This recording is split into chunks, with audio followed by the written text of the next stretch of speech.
Hello नमस्कार साथियों, आपका स्वागत है एक बार फिर से आपके अपने YouTube परिवार में। तो साथियों, आज के इस क्लास में देखने वाले आपके यूपी पुलिस परीक्षा के लिए जीके जीएस के प्रीवियस ईयर सवाल। तो दोस्तों देखिए, पिछले वर्षों में आपके यूपी पुलिस परीक्षा में जीके के सवाल कैसा पूछा गया था। तो साथियों, आपका एग्जाम 18 फरवरी को है, तो मिला जुलाकर आपको 20 से 25 दिन बाकी है। तो दोस्तों, आयोग ने यह घोषित किया है कि इस बार 60,244 वैकेंसी वाले पूरे 50 लाख विद्यार्थियों ने फॉर्म अप्लाई किए। समझ सकते हैं आपकी इस बार कितनी बड़ी लड़ाई हो सकती है केवल एक सीट पक्की करने के लिए। तो दोस्तों, आपको अभी से लगना पड़ेगा, नहीं तो इस बार सीने पर वर्दी नहीं ले पाएंगे। आपको उन 50 लाख विद्यार्थियों से आगे जाना है, तो आपको काफ़ी कड़ी मेहनत करनी पड़ेगी। तो दोस्तों चलिए, इसी के साथ आज का प्रश्न पहला देखते हैं और बताइए आपको किन किन सवालों का जवाब इस क्लास से आ रहा था। देखिए, प्रश्न पहला दिया, निम्नलिखित में से किसकी जानकारी अशोक के शिलालेखों से मिलती है। तो साथियों, निम्नलिखित में से किसकी जानकारी अशोक के शिलालेखों से मिलती है। तो आपके जो जीवन वृत्त वो भी मिलती थी, आंतरिक नीति वो भी मिलती थी और विदेशी नीति मिलती थी। तो ऑप्शन डी आपका सभी विकल्प सही है। क्या हो जाएगा? बिल्कुल करेक्ट ऑप्शन हो जाएगा। तो चलिए प्रश्न नंबर दूसरा देखते हैं। तो प्रश्न दूसरा दिया, भारतीय भूवैज्ञानिक सर्वेक्षण के अनुसार निम्नलिखित में से कौन से राज्य में भारत के सर्वाधिक ग्रेफाइट भंडार हैं। तो साथियों, भारतीय भूवैज्ञानिक सर्वेक्षण के अनुसार निम्नलिखित में से कौन से राज्य में भारत के सर्वाधिक ग्रेफाइट भंडार हैं। तो आपके अरुणाचल प्रदेश में। कहाँ साथियों? अरुणाचल प्रदेश में है। तो ऑप्शन बी अरुणाचल प्रदेश बिल्कुल करेक्ट ऑप्शन हो जाएगा। तो प्रश्न तीसरा देखते हैं। तो प्रश्न तीसरा दिया, कोंकण तट कहाँ से कहाँ तक विस्तृत है। तो साथियों, कोंकण तट कहाँ से कहाँ तक विस्तृत है। तो आपका ये दमन से गोवा तक है। कहाँ से साथियों? दमन से गोवा तक है। तो ऑप्शन सी आपका बिल्कुल करेक्ट ऑप्शन हो जाएगा। तो प्रश्न चार देखते हैं। तो प्रश्न चार दिया है। तो दोस्तों, आपके परीक्षा में पूरे 38 सवाल आ रहे हैं। एक सवाल आपका 2 नंबर का होता है, इसका मतलब 76 नंबर तो केवल सामान्य ज्ञान के होने वाले हैं। तो समझ सकते हैं सामान्य ज्ञान को आपको कैसे तैयारी चाहिए इस बार यूपी पुलिस परीक्षा में एक सीट पक्की करनी इस बार, ये आप पढ़ ले लीजिए अभी से। देखिए, प्रश्न चार दिया, निम्नलिखित में से किस देश के साथ चीन की सीमा रेखा सबसे लंबी है। तो दोस्तों, निम्नलिखित में किस देश के साथ चीन की सीमा रेखा सबसे लंबी है। तो आपका मंगोलिया की। किसकी साथियों? मंगोलिया। ऑप्शन डी मंगोलिया आपका बिल्कुल करेक्ट ऑप्शन हो जाएगा। तो प्रश्न 5 देखते हैं, कौन सा अनुच्छेद भारतीय संसद को संविधान में संशोधन करने की शक्ति प्रदान करता है। तो दोस्तों, कौन सा अनुच्छेद भारतीय संसद को संविधान में संशोधन करने की शक्ति प्रदान करता है। तो आपका अनुच्छेद 368। कौन सा था? 368 जो अनुच्छेद है। तो ऑप्शन ए आपका बिल्कुल करेक्ट ऑप्शन हो जाएगा। तो प्रश्न नंबर 6 देखते हैं। प्रश्न 6 दिया, भारतीय संविधान का कौन सा भाग केंद्र शासित प्रदेशों के बारे में बताता है। तो दोस्तों, भारतीय संविधान का कौन सा भाग केंद्र शासित प्रदेशों के बारे में बताता है। तो आपका भाग 8। कौन सा? भाग 8 बताता है। तो ऑप्शन सी आपका बिल्कुल करेक्ट ऑप्शन है। तो प्रश्न 7 देखते हैं। तो प्रश्न 7 दिया, संघ लोक सेवा आयोग के सदस्यों को नियुक्त करने का अधिकार किसे है। तो दोस्तों, संघ लोक सेवा आयोग के सदस्यों को नियुक्त करने का अधिकार किसके पास होता है। तो आपके जो राष्ट्रपति हैं ना, उनके पास होता है। तो ऑप्शन ए राष्ट्रपति आपका बिल्कुल करेक्ट ऑप्शन है। तो प्रश्न नंबर 8 देखते हैं। तो प्रश्न 8 दिया है, पूर्वोत्तर भारत की निम्नलिखित में से कौन सी झील मीठे पानी की सबसे बड़ी झील है। तो दोस्तों, ये मोस्ट इंपॉर्टेंट सवाल है, इस पर स्टार लगाइए। पूर्वोत्तर भारत की निम्नलिखित में से कौन सी झील मीठे पानी की सबसे बड़ी झील है। तो आपके लोकटक झील है। कौन सा थी? लोकटक झील है। ऑप्शन ए आपका बिल्कुल करेक्ट ऑप्शन है। तो चलिए प्रश्न नंबर 9 देखते हैं। तो प्रश्न 9 दिया है, भारतीय संविधान में आपातकाल का प्रावधान किस देश के संविधान से लिया गया है। तो साथियों, भारतीय संविधान में आपातकाल का प्रावधान किस देश के संविधान से लिया गया है। तो आपके जर्मनी के बीमर संविधान से। किससे साथियों? जर्मनी के बीमर संविधान से लिया गया, याद रखिएगा। तो ऑप्शन भी बिल्कुल करेक्ट ऑप्शन। कहीं कहीं तो केवल जर्मनी दे देता है, तो जर्मनी भी ऑप्शन आपका बिल्कुल करेक्ट, जो भारतीय संविधान में आपात का प्रावधान है।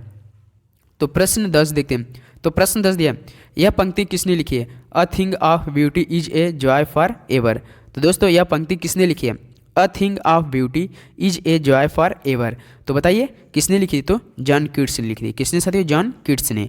ऑप्शन सी आपका बिल्कुल करेक्ट ऑप्शन हो जाएगा। तो प्रश्न 11 देखते हैं। प्रश्न 11 दिया है, शास्त्रीय नृत्य कथकली की उत्पत्ति भारत के किस राज्य में हुई थी। तो दोस्तों, शास्त्रीय नृत्य कथकली की उत्पत्ति भारत के किस राज्य में हुई थी। तो आपके केरल में हुई थी। कहाँ साथियों? केरल में हुई थी, याद रखिए केरल। ऑप्शन डी बिल्कुल करेक्ट ऑप्शन है। तो प्रश्न 12 देखते हैं। प्रश्न 12 दिया है, स्वतंत्र भारत में पहला बजट किसने पेश किया था। तो साथियों, स्वतंत्र भारत में पहला बजट किसने पेश किया था। तो आपके आर के ससड़ मुखम चेट्टी ने किया था। किसने साथियों? आर के ससड़ मुखम चेट्टी 1947 में किया था। तो ऑप्शन सी आपका बिल्कुल करेक्ट ऑप्शन है।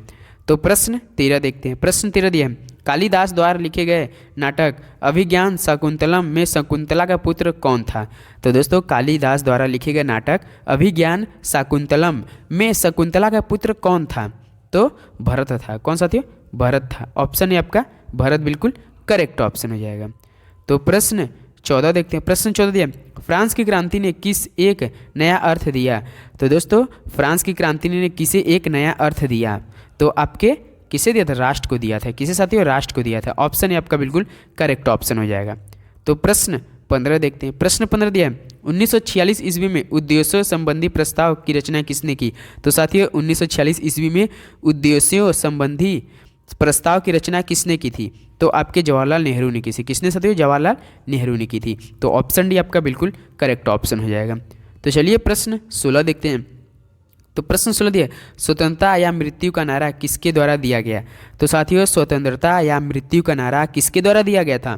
तो आपके जो अमेरिकी सेना थे ना उन लोगों ने दिए थे। किन लोगों ने साथियों? अमेरिकी सेना ने। ऑप्शन भी आपका बिल्कुल करेक्ट ऑप्शन हो जाएगा। तो चलिए प्रश्न 17 देखते हैं। प्रश्न 17 दिया, गुप्त काल के प्रसिद्ध गणितज्ञ थे।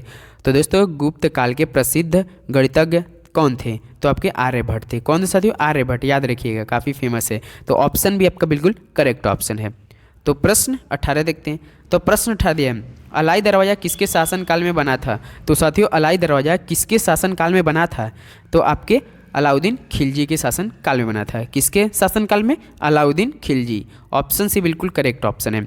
तो प्रश्न 19 देखते हैं। प्रश्न 19 है, राजा राम मोहन राय के द्वारा चलाया गया सुधार आंदोलन था। तो साथियों राजा राम मोहन राय के द्वारा चलाया गया सुधार आंदोलन था। तो कौन सा आंदोलन था? तो ब्रह्म समाज का। साथियों ब्रह्म समाज की स्थापना किसने की थी? राजा राम मोहन राय जी ने। ऑप्शन डी आपका बिल्कुल करेक्ट ऑप्शन है। तो प्रश्न 20 देखते हैं। प्रश्न 20 दिया है, थियोसॉफिकल सोसाइटी की स्थापना किनके द्वारा की गई? तो साथियों थियोसॉफिकल सोसाइटी की स्थापना किनके द्वारा की गई? तो आपके मैडम ब्लावात्स्की के द्वारा। किसके द्वारा साथियों? मैडम ब्लावात्स्की के द्वारा। ऑप्शन है आपका बिल्कुल करेक्ट ऑप्शन है। तो चलिए प्रश्न 21 देखते हैं। तो प्रश्न 21 दिया, गदर पार्टी की स्थापना कहाँ हुई थी? तो साथियों गदर पार्टी की स्थापना कहाँ पर हुई थी? तो आपके कनाडा एवं यूएसए में हुई थी। कहाँ साथियों? कनाडा एवं यूएसए में हुई थी। ऑप्शन सी आपका बिल्कुल कनाडा एवं यूएसए बिल्कुल करेक्ट ऑप्शन है। तो चलिए प्रश्न 22 देखते हैं। प्रश्न 22 दिया है, महात्मा गांधी ने भारतवर्ष में पहला सत्याग्रह कहाँ प्रारंभ किया? तो साथियों महात्मा गांधी ने भारतवर्ष में पहला सत्याग्रह कहाँ प्रारंभ किया था? तो आपके चंपारण में। कहाँ साथियों? चंपारण में। ऑप्शन डी आपका बिल्कुल करेक्ट ऑप्शन हो जाएगा। तो प्रश्न 23 देखते हैं। प्रश्न 23 दिया, असहयोग आंदोलन कब शुरू हुआ था? तो साथियों असहयोग आंदोलन कब शुरू हुआ था? तो आपके ये 1920 में। कब साथियों? 1920 में हुआ था। तो ऑप्शन सी बिल्कुल करेक्ट ऑप्शन है। तो प्रश्न 24 देखते हैं। प्रश्न 24 दिया है, इंडियन कॉपर कारपोरेशन कहाँ स्थित है? तो साथियों इंडियन कॉपर कारपोरेशन कहाँ पर स्थित है? तो आपके ये घाटशिला में है। कहाँ साथियों? घाटशिला में स्थित है। ऑप्शन सी बिल्कुल करेक्ट ऑप्शन हो जाएगा। तो चलिए प्रश्न 25 देखते हैं। तो प्रश्न 25 दिया है, विधान परिषद के सदस्य का कार्यकाल क्या है? तो साथियों विधान परिषद के सदस्य का कार्यकाल क्या है? तो उनका कितना होता है? तो 6 वर्ष होता है। कितना साथियों? 6 वर्ष होता है। ऑप्शन भी बिल्कुल करेक्ट ऑप्शन है। तो चलिए प्रश्न नंबर 26 देखते हैं। प्रश्न 26 दिया है, नीति निदेशक तत्व सरकार के मार्गदर्शन हेतु किसके द्वारा दिए गए हैं? तो साथियों नीति निदेशक तत्व सरकार के मार्गदर्शन हेतु किसके द्वारा दिए गए हैं? तो आपके संविधान के द्वारा दिए गए हैं। किसके द्वारा साथियों? संविधान के द्वारा। ऑप्शन डी आपका बिल्कुल करेक्ट ऑप्शन हो जाएगा। तो प्रश्न 27 देखते हैं, पंचायती राज संस्थानों के लिए जिला स्तर पर सर्वोच्च अंग का नाम है। तो दोस्तों पंचायती राज संस्थानों के जिला स्तर पर सर्वोच्च अंग का नाम क्या है? तो उनका जिला परिषद है। क्या साथियों? जिला परिषद कहते हैं। ऑप्शन भी आपका बिल्कुल करेक्ट ऑप्शन हो जाएगा। तो चलिए प्रश्न 28 देखते हैं। प्रश्न 28 है, किस राज्य में द्विसदनात्मक विधानमंडल नहीं है? तो साथियों किस राज्य में द्विसदनात्मक विधानमंडल नहीं है? तो आपके केरल में नहीं है। कहाँ साथियों? केरल में नहीं है आपका। तो ऑप्शन सी आपका बिल्कुल करेक्ट ऑप्शन है। तो चलिए प्रश्न 29 देखते हैं। प्रश्न 29 ये, पंचशील निम्न देशों के बीच का समझौता है। तो दोस्तों बताइए पंचशील किन देशों के बीच समझौता हुआ था? तो आपके हुआ था भारत और चीन के बीच। किसके बीच साथियों? भारत और चीन के बीच। ऑप्शन सी आपका बिल्कुल करेक्ट ऑप्शन है। तो प्रश्न 30 देखते हैं, संयुक्त राष्ट्र में अमेरिका ब्रिटेन, फ्रांस, रूस और चीन अस्थायी सदस्य हैं। तो दोस्तों संयुक्त राष्ट्र में अमेरिका, ब्रिटेन, फ्रांस, रूस और चीन अस्थायी सदस्य हैं। तो किनके सदस्य हैं? तो आपके सुरक्षा परिषद के हैं। किसके साथ? ये सुरक्षा परिषद के हैं। तो ऑप्शन डी बिल्कुल करेक्ट ऑप्शन हो जाएगा। तो प्रश्न 31 देखते हैं। प्रश्न 31 ये सार्क में मुख्य भूमिका निभाने वाला देश है। तो बताइए सार्क में मुख्य भूमिका निभाने वाला देश कौन सा है? तो आपका भारत है, अपना भारत है। तो ऑप्शन सी आपका बिल्कुल करेक्ट ऑप्शन है। तो प्रश्न 32 देखते हैं। निम्नलिखित में से कौन सी भारतीय संविधान की विशेषता नहीं है? तो दोस्तों निम्नलिखित में से कौन सी भारतीय संविधान की विशेषता नहीं है? तो आपका एक अलिखित संविधान। कौन सा? तो एक अलिखित संविधान। तो ऑप्शन बी एक अलिखित संविधान बिल्कुल करेक्ट ऑप्शन हो जाएगा। तो प्रश्न 33 देखते हैं। उच्च न्यायालय के न्यायाधीश की रिटायरमेंट की उम्र है। तो साथियों उच्च न्यायालय के न्यायाधीश की रिटायरमेंट की उम्र क्या होती है? तो उन लोग कब रिटायरमेंट देते? तो 62 साल की उम्र में, 62 ईयर में। तो आपका ऑप्शन डी आपका बिल्कुल करेक्ट ऑप्शन हो जाएगा। तो चलिए प्रश्न 34 देखते हैं। प्रश्न 34 है दार्जिलिंग जिला किस राज्य का भाग है? तो साथियों दार्जिलिंग जिला किस राज्य का भाग है? तो आपके पश्चिम बंगाल के। कहाँ का साथियों? पश्चिम बंगाल का। ऑप्शन सी आपका बिल्कुल करेक्ट ऑप्शन है। तो चलिए प्रश्न 35 देखते हैं। निम्नलिखित में से कौन सा राज्य गेहूं के उत्पादन में प्रथम स्थान रखता है? तो साथियों बताइए कौन सा राज्य गेहूं के उत्पादन में प्रथम स्थान रखता है अपना?